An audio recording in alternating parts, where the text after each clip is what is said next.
আজ চলে এসেছি তোমাদের সঙ্গে একটা হেয়ার কেয়ার ভিডিও শেয়ার করতে। হ্যাঁ, হাতে রয়েছে তেলের বোতল, অবশ্যই হেয়ার অয়েলিং। হ্যাঁ, সবাই একটা লাইক করে দিও, সবাই এইভাবে আমাকে সাপোর্ট করে যেও। আমার ভালোবাসা তোমাদের সকলের জন্য রয়েছে।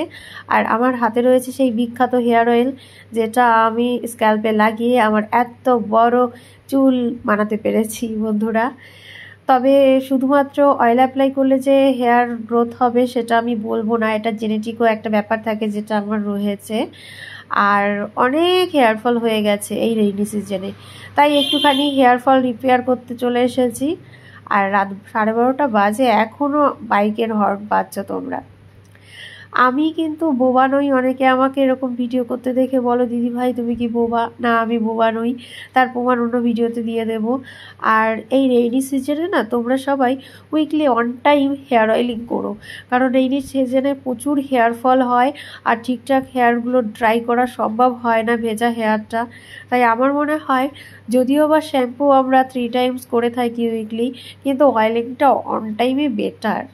আমি সেই ভেবেই আজকে হেয়ার অয়েলিং করতে চলে এসেছি। হ্যাঁ, আমার হেয়ার অয়েলিং কিন্তু খুব ইজি ওয়ে।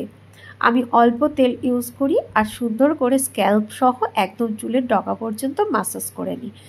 শুধুমাত্র যে প্রচুর পরিমাণে তেল অ্যাপ্লাই করলাম আর চুল দিনে দিনে তাড়াতাড়ি বেড়ে গেল খুব অল্প সময়ের মধ্যে, সেটা নয়। আমাকে আগে হেয়ার ড্যামেজ রিপেয়ার করতে হবে, হেয়ার ফল কন্ট্রোল করতে হবে, স্ক্যাল্পের ড্যান্ড্রাফ হটাতে হবে, তবেই কিন্তু আমরা সুন্দর হেলদি আর লং হেয়ার পেতে পারি। তাই আমার কাছে যদি তোমরা জানতে চাও যে সামনে তো দিদি দুর্গাপুজোর পর শীত পড়ে যাচ্ছে আর দুর্গাপুজো থেকেই ড্যান্ড্রাফের উপদ্রব শুরু হয়ে যায়, তাই কিভাবে আমাদের স্ক্যাল্পকে ড্যান্ড্রাফ মুক্ত করব, সেটা তোমাদের প্রশ্ন যদি থেকে থাকে, আমি পার্সোনালি বলছি যে তোমাদের প্রশ্ন থেকে থাকলে অবশ্যই তার সলিউশন আমি দিয়ে দেব। কিন্তু তোমাদের কোশ্চেন করতে হবে, কমেন্ট করতে হবে, তবেই না জানতে পারবো কারা কারা ড্যান্ড্রাফের সমস্যায় ভুগছো। ন্যাচারাল ওয়েতে যারা ড্যান্ড্রাফ দূর করতে চাও তারাও কমেন্ট করবে, আর যারা আর্টিফিশিয়ালভাবে ড্যান্ড্রাফ দূর করতে চাও তারাও কমেন্ট করো। আর্টিফিশিয়াল বলতে আমি কিন্তু খুব একটা হাইফাই রেঞ্জের মধ্যে যাচ্ছি না। আমি বলবো না পার্লারে গিয়ে করাতে, আমার বাড়িতে যা যা আমার কাছে থাকবে আমি তাই দিয়ে ন্যাচারাল ওয়ে প্লাস দোকান থেকে কিছু প্রোডাক্ট দিয়েই আমি তোমাদেরকে সেটা দেখাবো।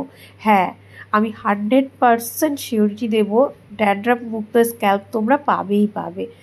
আমি পেয়েছি, তোমরা কেন পাবে না? হতে পারে হেয়ারটা জেনেটিক, কিন্তু ড্যান্ড্রাফটা কিন্তু জেনেটিকভাবে হয় না, সেটা আমরা সবাই জানি। আর এইভাবে অল্প তেলে সুন্দর করে হেয়ার ম্যাসাজ করবে।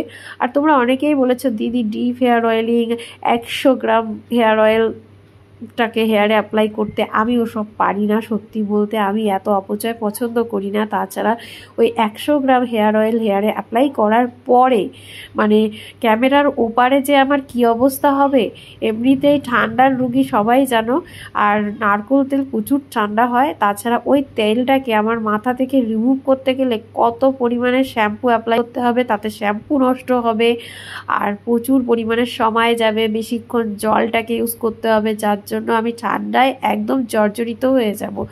আমাকে আর পরে কোনো দিনও তোমরা ভিডিও করতে দেখতে পাবে না। তবে সেটা কি ভালো হবে? তার থেকে ভালো আমি স্বল্প ব্যয়ে স্বল্প মূল্যের কিছু ভিডিও করি, তোমরাও দীর্ঘদিন দেখতে পাও আমাকে।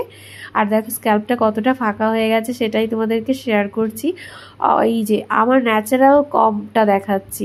আমি কিন্তু হেয়ার অয়েলিং করার পর এইভাবে সুন্দর করে আঙুল দিয়ে জটটাকে ছাড়িয়ে নিই, দেখবে দেখাচ্ছি। এই দেখো, এই যে সত্যি এটা ন্যাচারাল কম। এরকম সুন্দর করে জটটাকে এরকম হালকা হালকা করে ছাড়িয়ে নিলে কি হয়, শ্যাম্পু করার সময় চুলগুলো আর জট পাকিয়ে যায় না বা ছিঁড়ে যায় না, বা শ্যাম্পু করার পরে যখন হেয়ারটা ড্রাই হয়ে যায় তখন ওরকম ছাড়া ছাড়া ভাবটা থাকে।